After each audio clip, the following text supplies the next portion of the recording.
ಆಮೇಲೆ ನನಗೊಂದು ವೃಂದಾವನ ಆಗಬೇಕು ಅಂದ್ರಂತೆ ರಾಯರು. ವೃಂದಾವನ ಆಗಬೇಕು ಅಂದಾಗ ಶಿಷ್ಯರೆಲ್ಲ ಸೇರಿ ಒಂದು ವೃಂದಾವನ ಮಾಡಿಸಿಬಿಟ್ರಂತೆ. ಆಗ ರಾಯರು ಕೇಳಿದ್ರು, ನಾನು ವೃಂದಾವನ ಮಾಡಬೇಕು ಅಂತ ಹೇಳಿದ್ದೆ, ಇದೇ ಕಲ್ಲಲ್ಲಿ ಮಾಡ್ಬೇಕಂತ ಹೇಳಿದ್ನ ಅಂದ್ರಂತೆ.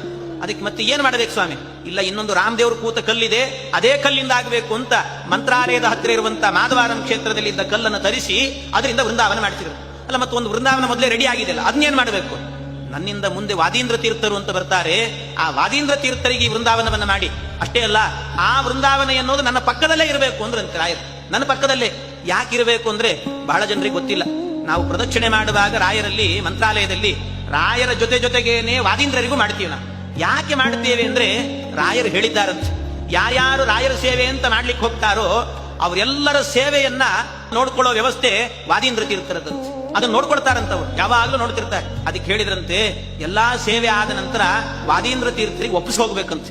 ವಾದೀಂದ್ರ ತೀರ್ಥರಿಗೆ ಒಪ್ಪಿಸ್ಬೇಕಂತೆ, ಸ್ವಾಮಿ ನಾನು ಇಷ್ಟು ಸೇವೆ ಮಾಡಿದ್ದೇನೆ, ರಾಯರಿಗೆ ತಿಳಿಸಿಬಿಡಿ, ನನಗೆ ಅನುಗ್ರಹ ಮಾಡ್ಲಿಕ್ಕೆ ಹೇಳ್ರಿ ಅನ್ನಬೇಕಂತೆ. ಹೀಗೆ ವಾದೀಂದ್ರ ತೀರ್ಥರು ಈ ರೀತಿ ಅನುಗ್ರಹ ಮಾಡ್ತಾರೆ.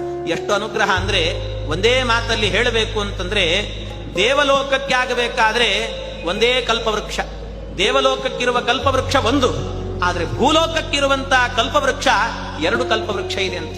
ಯಾವುದು ಅಂದ್ರೆ ರಾಯರ ಎರಡು ಪಾದಗಳೇ ಎರಡು ಕಲ್ಪವೃಕ್ಷ ಅಂತ ಹೇಳ್ತಾರೆ. ಕಲನ ಕಲ್ಪಪಾದಪವು ಅಂತ, ಎರಡು ಪಾದಗಳೇ ಎರಡು ಕಲ್ಪ